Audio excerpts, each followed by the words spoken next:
Bienvenue au F5 Podcast. Cette semaine, on va voir un livre de Seth Godin qui dit « All marketers are liars ».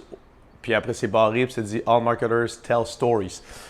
J'ai bien aimé ça parce que même si vous n'êtes pas dans le monde du marketing, ça explique énormément comment est-ce que l'être humain fonctionne en se racontant des histoires pour simplifier des choses qui sont complexes. La prémisse commence avec quelque chose qui est très intéressant, c'est que beaucoup de choses sont vraies seulement parce qu'on croit qu'elles sont vraies. Donc, on crée le fait que c'est vrai juste en y croyant. Un peu comme le fait que, il n'en parle pas dans le livre, mais si on parle du Yeti, bien, le Yeti existe. Qu'on en parle en disant qu'il n'existe pas ou qu'on en parle en disant qu'il existe, l'idée du Yeti existe parce qu'on en parle. Donc, on peut bien croire qu'est-ce qu'on veut croire, puis ça va devenir une prophétie auto-réalisante, exactement pareil que quand on voyait le livre de The 10 Rules of Abundance. Si on croit fermement que notre entraînement ne va pas fonctionner, ben on va trouver toutes les options possibles pour s'apercevoir que ça n'a pas fonctionné comme on voulait. Puis à l'inverse est vrai, on va trouver toutes les solutions possibles pour prouver que ça a fonctionné. Constamment, l'être humain, comment il fonctionne, c'est qu'on se fait des histoires, puis c'est comme ça qu'on transmet un peu la connaissance. D'ailleurs, les idées, notre culture, c'est en se passant des histoires. Puis on devient extrêmement bon à raconter des histoires si on veut pouvoir être entendu. Et si on ne devient pas bon à raconter des histoires, il faut accepter qu'on reste invisible, qu'on reste non influent, si on veut. Donc, une histoire. Pourquoi est-ce que c'est l'histoire que l'être humain utilise pour passer de l'information? Mais c'est parce que ça rend quelque chose de complexe, simple et digestible. C'est l'idée que ça simplifie tellement une réalité que c'est pour ça que ça devient une histoire. Mais ça nous permet de comprendre quelque chose d'extrêmement complexe. On peut penser au fait qu'avant qu'on ne comprenait pas qu'est-ce qu'était une éclipse de lune, bien, on racontait une histoire que c'était un dieu, une éclipse solaire, que c'était un dieu qui mangeait le soleil et il fallait qu'on... Donc, on essaie tout le temps d'expliquer quelque chose de complexe avec une histoire. Pourquoi aussi les histoires existent? Bien, comme on a dit, c'est la seule façon qu'on connaît en ce moment pour transmettre l'information. Ça a tout le temps été ça. On raconte une histoire. Toutes les religions sont basées sur une histoire dans un livre. Beaucoup de cultures sont basées sur les histoires qu'on se raconte autour du feu et qu'on se passe de génération en génération. C'est comme ça qu'on passe de l'information. Une histoire aussi, c'est quoi? Bien, c'est un raccourci qui nous permet de ne pas se perdre dans l'analyse de toutes les données. La plupart des gens se racontent des histoires aussi. Pourquoi? Parce qu'ils ne veulent pas faire face à la réalité. Donc, ils vont se faire des superstitions ou quoi que ce soit et ils se racontent justement une histoire pour pas avoir à dealer avec ce qui arrive vraiment.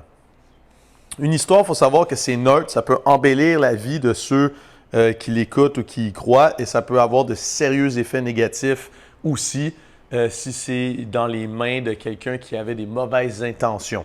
On peut penser à des histoires que certains leaders politiques ont dit. Exemple, on a été attaqué, puis même si c'était faux. Donc, ils inventent une histoire d'une attaque pour créer une guerre ou une animosité ou pour passer une loi. Donc, on peut voir que ça pourrait avoir des mauvais effets.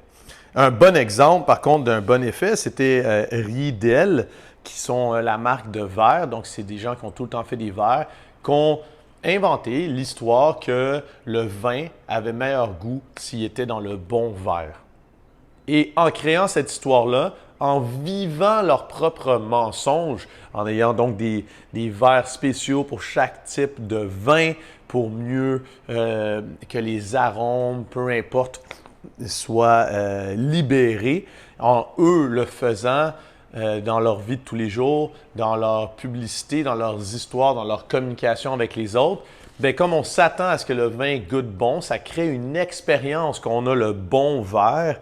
Et oui, le vin goûte meilleur. C'est le principe du placebo. Donc, ce mensonge a été raconté et comme il est authentique, comme on verra plus tard, c'est devenu une réalité et ça fait que les verres à vin, bien, c'est une industrie de millions de dollars. Alors que si en aveugle, on fait goûter à quelqu'un du vin dans un verre normal versus dans un verre à vin spécifique pour ce vin, il n'est pas capable de faire la différence. Faut s'apercevoir que une histoire qu'on raconte, elle ne sera pas vraie à cause des faits. Donc, le vin n'est pas meilleur dans le verre à vin à cause des faits. Comme on l'a vu, ce n'est pas vrai. Mais parce qu'elle est consistante et authentique. Parce que aussi, elle crée, dans le fond, la personne adhère à l'histoire pour la façon dont ça lui fait se sentir. Si on doit diluer l'histoire pour qu'elle convienne à plus de gens, ben là, elle ne convient plus à personne. Donc, s'il fallait qu'on dilue l'histoire du verre à vin en disant que c'était 1%, en faisant une règle, si ça, pour que tout le monde, bien, ça fait que ceux qui sont les amateurs de boire du vin dans un vrai verre, dans un verre de qualité, bien, ils adhèrent plus. Après ça, il faut s'apercevoir que la puissance des histoires, c'est que c'est les clients eux-mêmes qui vont se mettre à transmettre l'histoire aux autres et non la compagnie. Quelqu'un qui s'en va manger chez un ami, puis que cet ami-là vient d'acheter des verres neufs exprès pour le vin rouge, Beaujolais, peu importe, avec une bonne pièce de viande, il mange, puis il trouve que le verre est fantastique. On s'entend que son ami va être fier de lui dire que c'est parce qu'il a acheté ces nouveaux verres-là. Il va même le convaincre et il y a des bonnes chances que son ami, s'il a la possibilité achète les mêmes verres. Donc, c'est les gens qui vont convaincre leurs amis, leur famille. Ce n'est pas les marketeurs. Les marketeurs, eux, sont juste là pour créer. En fait, les bons marketeurs sont juste là pour créer l'histoire. Le but du marketing pour Seth Godin, c'est vraiment de transmettre des idées. Alors que pendant longtemps, à cause de la télévision, on pensait que le but du marketing, c'était de créer une publicité. Mais en fait, c'est de transmettre une idée avec une histoire. Il faut comprendre que de nos jours, faire de la production d'un produit, c'est rendu facile. On peut le outsourcer, on a beaucoup de technologie. Ce qui est rendu difficile, c'est d'avoir la bonne idée du bon produit ou du bon service et d'après d'être capable de raconter pourquoi c'est une bonne idée, de créer cette histoire que les gens vont se transmettre pour que notre produit ait du succès. Si on veut raconter une bonne histoire, puis si on veut pouvoir que cette histoire se transmette et qu'elle ait un impact dans la vie des gens, il faut s'apercevoir de plusieurs choses. La première chose, c'est que l'idéologie et les points de vue ou la vision du monde des gens existent avant notre produit ou l'histoire qu'on est en train de faire. Donc, ils n'ont pas envie d'être convaincus de quelque chose qui est le contraire. Puis vous pouvez le savoir, si j'essaie de vous convaincre de quelque chose que vous croyez, bien, tout de suite, ça vous ferme. Ça fait que vous avez déjà vos points de vue. Puis moi, si je veux rentrer en communication avec vous, puis je veux avoir de l'attention de votre côté, bien, il faut que je vous parle d'une certaine façon que ça va vers votre point de vue. Donc, exemple, si vous avez un point de vue que l'éducation devrait être ouverte à tous, que ce n'est pas juste parce qu'on est un docteur, donc on a un doctorat, qu'on est capable d'éduquer les autres, bien, dans ce cas-là, ma chaîne de podcast résonne avec vous parce que c'est un point de vue que vous avez que la connaissance devrait être disponible à tout le monde et c'est une bonne raison de pourquoi est-ce que vous m'écoutez en ce moment. Si par contre vous étiez un professeur à l'université titulaire de 2 post-doctorats et que vous pensez franchement que les gens comme moi qui n'ont pas nécessairement l'éducation en marketing, j'ai juste un bac en marketing, adéquate pour l'enseigner à d'autres, ne devrait pas avoir le droit de faire ce que je fais, bien, il y a des bonnes chances que vous n'écoutiez pas mon podcast. Après ça, les gens se rendent compte de ce qui est nouveau, puis après, ils essayent de deviner les raisons de pourquoi ou quoi que ce soit. Donc, ce qu'on veut dire par là, c'est que c'est très facile pour nous de rentrer dans une pièce chez nous et s'apercevoir, tiens, il y a telle chose qui a changé. On ne se serait pas aperçu de la lampe si elle n'avait pas changé, mais comme elle est nouvelle, on s'aperçoit qu'il y a quelque chose de différent. C'est un peu le même principe avec si c'est tout le temps le même serveur qui nous amène notre café, on va se rendre compte, tiens, c'est bizarre, il a changé sa coupe de cheveux. On s'aperçoit du changement. Donc, si on veut que l'histoire nous interpelle, il faut que l'histoire fasse soit un changement. Ça ne peut pas être la même chose que tout le monde dit tout le temps. Il faut savoir aussi que les premières impressions sont importantes parce que c'est ça qui démarre l'histoire qu'on est en train de donner. Par contre, il faut s'apercevoir que la première impression, on ne sait jamais c'est quand qu'elle va arriver. C'est de là qu'il va falloir voir après que le fait d'être authentique est impératif. Parce que si on ne vit pas notre histoire, donc lui, il parle de notre mensonge. Si on ne vit pas notre mensonge, bien, on ne sait jamais c'est quand qu'on fait une première impression sur quelqu'un, puis il ne croira pas notre histoire. Si les employés et les dirigeants de Riedel qui font les verres à vin boivent leur vin à la paille dans un verre en plastique, ben c'est sûr que quand il y a quelqu'un qui vient manger chez eux, il ne sera pas convaincu puis que l'histoire, que le vin goûte meilleur dans un vrai verre ballon à vin est vrai. Les bons marketeurs, après ça, ils disent des histoires qu'on peut croire parce qu'eux autres les croient eux-mêmes. Ils vivent justement ce qu'on vient de dire, le mensonge. C'est le même principe avec moi. Si je vous explique qu'il faut être en forme et vous savez que je ne m'entraîne pas, mais que je milite et que mon histoire est qu'il faut s'entraîner à tous les jours parce qu'on en a besoin, ben, c'est sûr que vous n'allez pas le croire. Et les gens qui sont authentiques réussissent parce que, ben, encore une fois, il faut, comme on dit en anglais, walk the talk. On a tendance à ne pas croire les gens qui nous disent quelque chose, mais qui ne le font pas parce qu'on sait qu'il y a un décalage entre leur histoire et ce qu'eux décident de croire. Donc, c'est quoi l'opportunité? Bien, c'est de trouver une vision du monde qui n'est pas bien servie. Donc, qu'il y a peu de gens qui ont décidé d'écrire une histoire ou de créer quelque chose pour ces gens-là. Et qu'est-ce qu'on va faire? Bien, ça va nous permettre d'acquérir leur attention, parce que personne n'est obligé de nous donner l'attention, mais on va être capable d'acquérir, le prix à payer pour acquérir l'attention de quelqu'un, ça va être d'avoir une vision du monde commune à cette personne-là. On va parler en utilisant le vocabulaire qu'ils utilisent. Exemple, si on parle à un crossfitter et qu'on utilise du vocabulaire comme des séries, des reps, des bicep curls puis des tricep extensions, c'est pas son vocabulaire. Il faudrait qu'on utilise les termes des WOD. Il faut qu'on utilise des termes comme mouvement fonctionnel. C'est de 4-time, AMRAP. Donc, on a tous un vocabulaire et il faut qu'on ait des biais similaires. Par exemple, les crossfitters ont tendance à penser que leur méthodologie d'entraînement est supérieure à la méthodologie qu'ils utilisaient avant. Fait que c'est sûr que si on commence en parlant des crossfitters, en leur disant que de faire de l'entraînement d'endurance seulement, c'est bien meilleur, bien, on devient invisible parce qu'ils vont nous tasser du revers de la main parce qu'on n'a pas les mêmes billets qu'eux autres. Une fois que notre histoire est implantée, bien, elle va être implantée dans une marge de la société, un extrême d'un côté, un peu comme le CrossFit au début, c'était juste considéré pour les élites. Mais après, la difficulté, ça va être de transformer cette pénétration du marché-là pour la masse. Et ce qui est difficile, c'est qu'il faut se rappeler que la vision du monde de la masse versus des early adopters ou genre de certains élites ou extrêmes, côté participants extrêmes, exemple du CrossFit, bien, est aussi différent qu'entre un carnivore et un végétarien. Donc, ça va demander de l'adaptation. Il faut se rappeler qu'on ne peut plus forcer personne à nous donner de l'attention maintenant. Parce qu'il n'y a pas juste 3 chaînes de TV, fait qu'on est obligé de regarder en direct puis de regarder la publicité. Donc, par exemple, le marketing de permission va devenir important. De raconter des histoires qui se partagent par nos amis va être important. Parce qu'on ne peut pas juste asseoir quelqu'un puis le forcer à avoir de l'attention.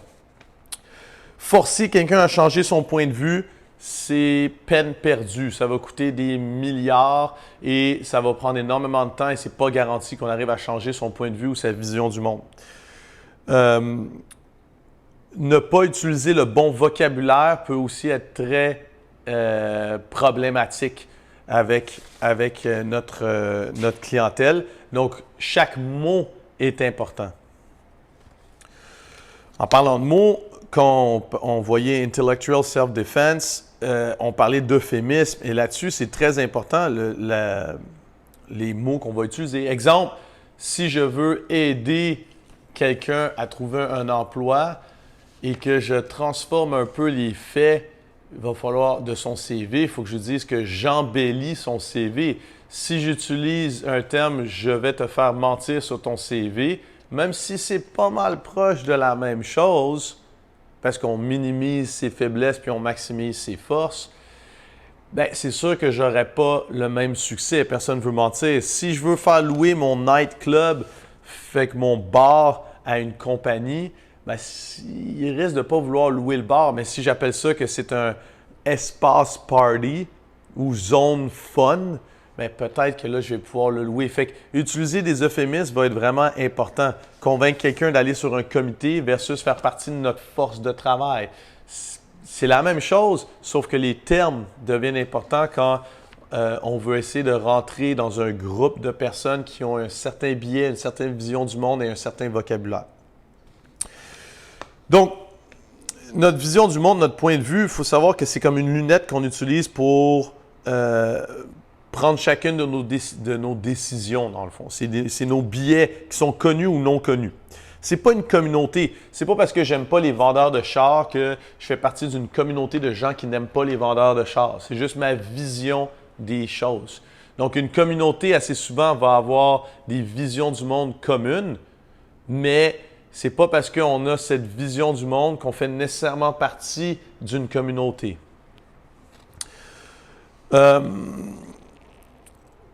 Pour changer la vision du monde de quelqu'un, on ne pourra pas le faire de façon directe. Je peux vous dire autant de fois que je veux de ne pas manger de carbs. Si on n'a pas de relation, vous n'allez pas nécessairement le croire. Donc, je peux juste payer autant de publicité, de AdWords, de tout ce qu'on veut, que les carbs sont mauvais. Si je veux changer votre vision du monde, il va falloir que ce soit un de vos amis, une de vos connaissances, quelqu'un de votre famille qui vous introduise à cette vision du monde-là. Donc, de là, très important pour moi, si je veux changer la vision du monde sur les carbs, de créer une histoire qui est simple à comprendre et qui est facile à transmettre pour que ceux qui ont déjà cette vision du monde-là puissent avoir des armes et des outils pour pouvoir changer la vision du monde de leurs amis. Les gens qui vont changer leur vision aussi, il faut comprendre qu'il y a un mécanisme que tout le monde veut essayer de penser ou ils aiment désirer ce que les gens qu'ils admirent veulent. Fait que si on vous parle des carbs, par exemple, puis que vous ne voulez pas entendre parler de ça, la minute où est-ce que vous avez, exemple, vous êtes en business, puis vous respectez énormément Elon Musk, mais la minute où est-ce que Elon Musk commence à en parler, peut-être que là, ça va changer votre vision ou vous challenger à la changer. Après, il faut savoir que les humains insistent à toujours trouver une cause pour ce qui arrive. Ils veulent tout le temps essayer, ça c'est à cause de ça. On essaye tout le temps de trouver une raison. Puis après ça, on va défendre cette raison-là, même si on a tort. C'est le principe que si on change qu'est-ce qu'il y a dans une canette de Coke puis on met du Pepsi à la place, la personne va se trouver des raisons pour dire que c'est du Coke. Parce qu'il boit la canette, il ne boit pas vraiment qu'est-ce qu'il y a dedans. C'est le principe du verre à vin. On boit le verre à vin, c'est l'ambiance, tout ça, plus que le vin lui-même. C'est le principe des restaurants.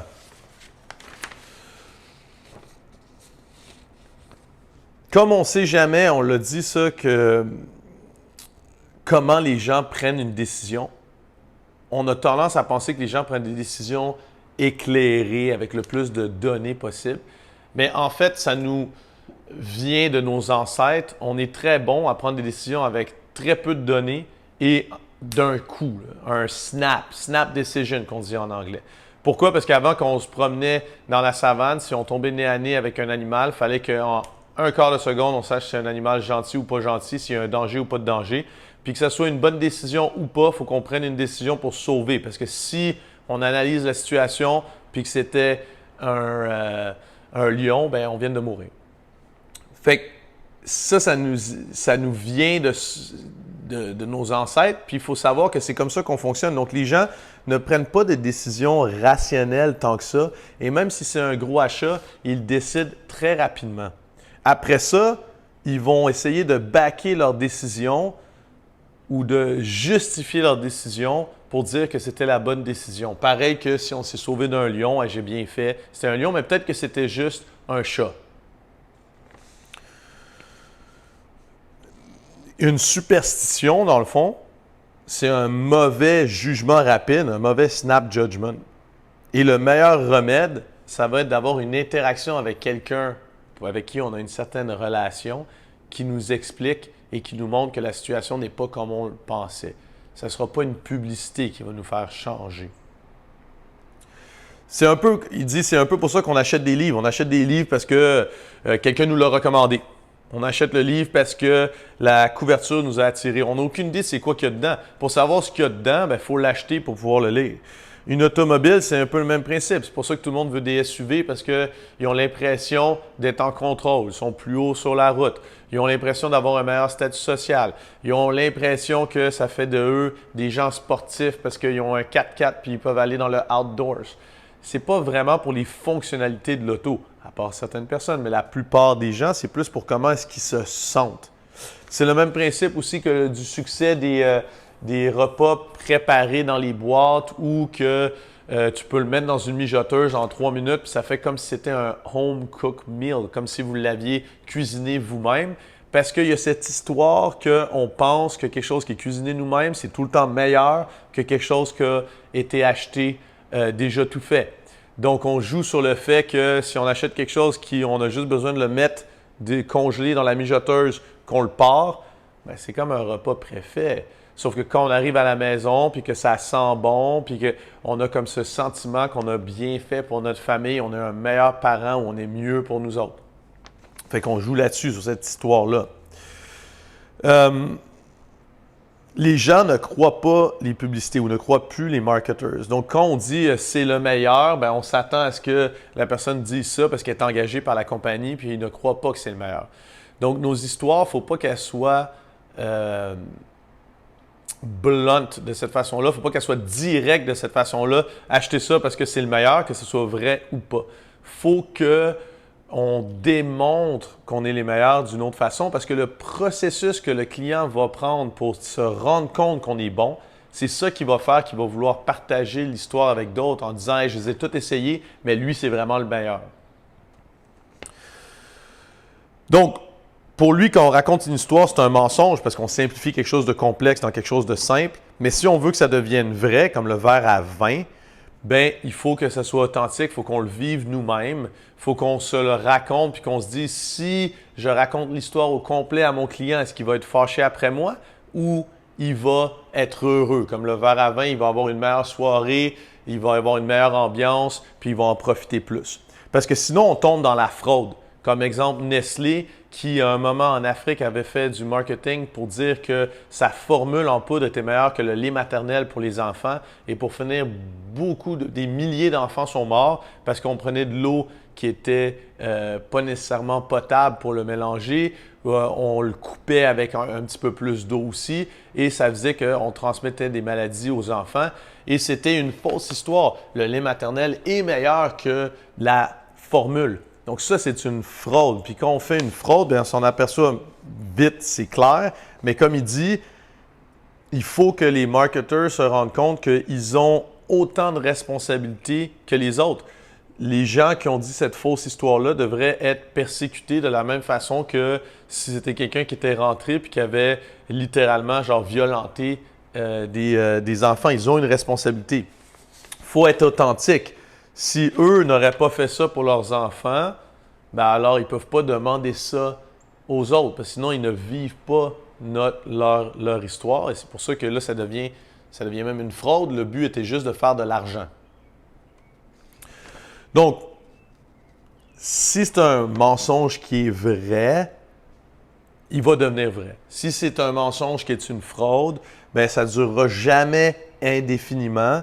Et le bien finira toujours par l'emporter. On va s'apercevoir que la poudre était moins bonne que le lait maternel, surtout dans le cas où est-ce que l'eau potable n'est pas accessible.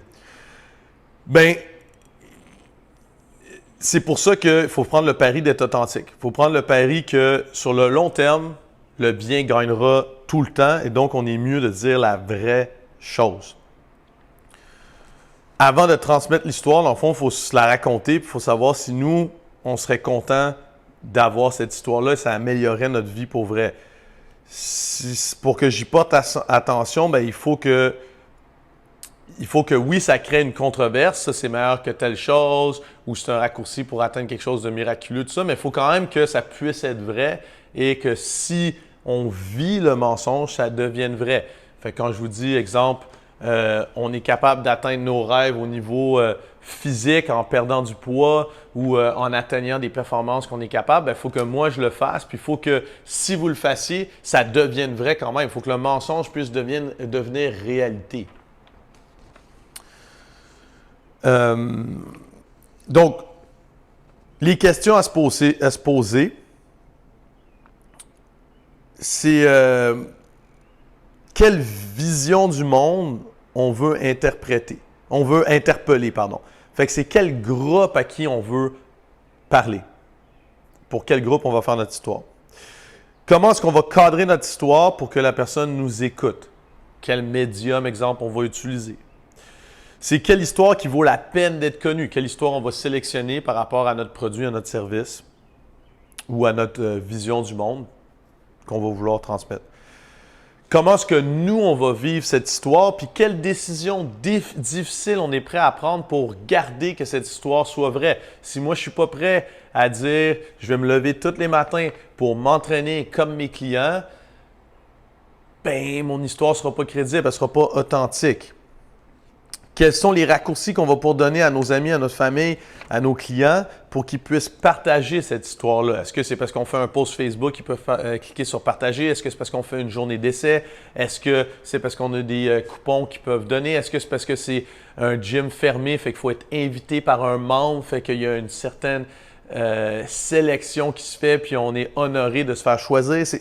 Comment est-ce qu'on va le faire? Est-ce que notre produit ou notre service doit changer pour que l'histoire soit plus simple? Parce que ça vaut la peine de le faire. Puis, quelle est la valeur de notre liste de clients au niveau, est-ce que les gens vont, est-ce que c'est une idée fertile pour ce groupe de clients-là, puis ils vont vouloir la partager? Parce que si personne ne veut partager l'idée, bien, malheureusement, l'idée va mourir. Ou heureusement, si personne ne partage l'idée du Yeti, bien, cette idée meurt, puis on arrête avec le fait qu'on parle de Yeti, puis on parle de quelque chose d'autre. J'espère que ça vous a aidé. Moi, j'ai trouvé ça très intéressant parce que comme entraîneur, dans le fond, c'est exactement ce qu'on fait. On crée des histoires pour créer des histoires de succès avec nos clients. Fait que j'espère que ça vous aidera à créer votre histoire de succès. On se voit la semaine prochaine. Let's go!